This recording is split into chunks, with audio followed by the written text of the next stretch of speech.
हमारा है समास का। आज हम समास पढ़ते हैं। इसी तरीके से यहाँ टॉपिक को पढ़ेंगे, अलंकार को, समास को, संधि को। तो देखते हैं समास पहले पढ़ेंगे। समास क्या होता है, समास की डेफिनेशन यानी परिभाषा क्या होती है। दो या दो से अधिक शब्दों को मिलाकर एक नया शब्द बनाने की प्रक्रिया को हम समास कहते हैं। कोई हम दो या दो से अधिक शब्द मिलाते हैं, उनको मिलाने की प्रक्रिया को ही हम क्या कहते हैं, समास कहते हैं।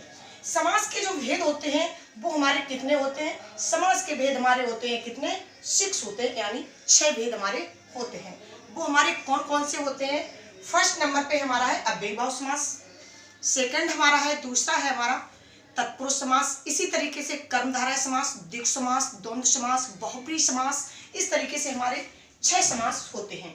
तो हम नंबर 1 समास यानी अव्ययीभाव समास को पढ़ते हैं कि अव्ययीभाव समास होता क्या है। अव्ययीभाव समास की हम परिभाषा जानते हैं कि अव्ययीभाव की परिभाषा क्या होती है, क्या होता है इसकी डेफिनेशन।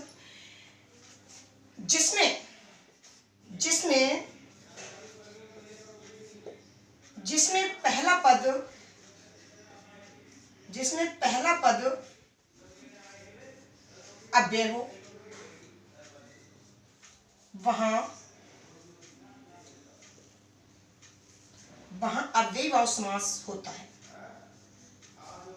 अव्ययीभाव समास होता है।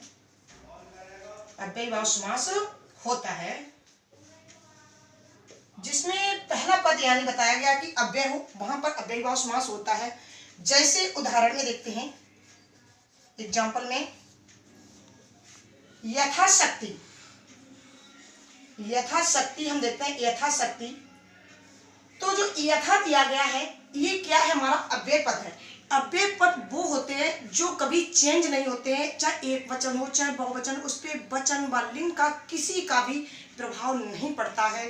तो वहां क्या होता है हमारा, वही हमारे अव्ययी होते हैं। तो अव्यय, ये पहचान नंबर 1 समझ लो। अव्ययीभाव समास क्या होता है, अव्यय पहले ही लिखा है तो अव्ययीभाव समास में अव्यय पद जोड़ लीजिएगा। तो शक्ति के, इसको हम विग्रह करेंगे तो क्या हो जाएगा, शक्ति के अनुसार। क्या हो जाएगा, शक्ति के अनुसार।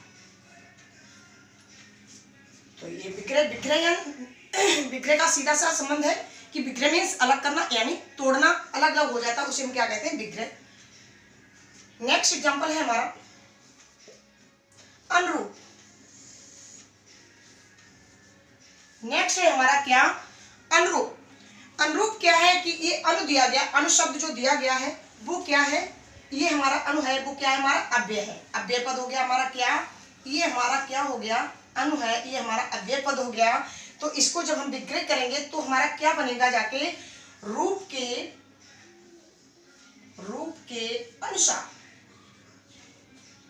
के अनुसार ये हमारा क्या बनेगा, विग्रह करने पर रूप के अनुसार, तब हमारा हो गया अनुरूप। इसी तरीके से यथा हुआ, अनु हुआ। नेक्स्ट देखते हैं, जैसे आजन्म दिया गया। अब इसमें बड़ा आ है, ये बड़ा आ है वो क्या है हमारा, ये हमारा क्या है, अव्यय पद है। अव्यय पद जहां जैसे अनु हुआ, अथा हुआ और आ है, तो इसको जब हम विग्रह करेंगे तो हमारा क्या होगा, जाके जन्म भर या जीवन पर्यंत बोल सकते हैं इसको हम विग्रह करने पर। इसी तरीके से कोई भी एग्जाम्पल में दिया जाए, अनुरूप हुआ, यथाशक्ति हुआ, आजन्म हुआ और आजीवन लिख लीजिएगा। आजीवन हुआ है क्या, इसको भी हम कहेंगे जीवन भर। ये जीवन भर है, ये हमारा विग्रह करने पर हो गया। ये आ शब्द है, ये क्या हमारे हो गए, अव्यय पद हमारे हो चुके हैं। ये बड़ा है और यहाँ पर ये है। जैसे नेक्स्ट में जैसे कोई भी हो, प्रति दे दिया जाए, क्या है, प्रतिदिन। एग्जाम्पल में जोड़ लिख लीजिएगा, प्रतिदिन का क्या है, प्रतिदिन। तो दिन नेक्स्ट बन जाएगा जाके इसमें हर दिन। प्रतिदिन का क्या हो जाएगा, हर दिन। विग्रह करने पर हर दिन हो गया, जीवन भर हो गया, जन्म भर हो गया। तो इस तरीके से हम ध्यान देंगे ओनली इस पे, जो अव्यय पद दिए गए, बड़ा, प्रति, यथा, अनु, इस तरीके से आपको अव्यय पद अगर पहले मिल जाते हैं तो वहां पर हमारा अव्ययीभाव समास होता है। ये हमारी नंबर 1 ट्रिक अव्ययीभाव समास की यही है। अव्ययीभाव समास की हमारी नंबर 1 ट्रिक यही है कि इसको आप पहचानें, क्योंकि इन्हीं चीजों को पहचान कर ही अव्ययीभाव समास की कभी भी आप गलती नहीं करेंगे। जहां पर अव्यय शब्द होता है वो कभी चेंज नहीं होते, वो हमेशा एक वचन हो, चाहे बहुवचन हो, चाहे लिंग हो, कोई भी इस पे किसी का भी प्रभाव नहीं पड़ता है। Thank you watch video. मैं आपके साथ इंदिरा मैम नेक्स्ट वीडियो में मिलते हैं, नेक्स्ट क्लास में आपके साथ मिलते हैं।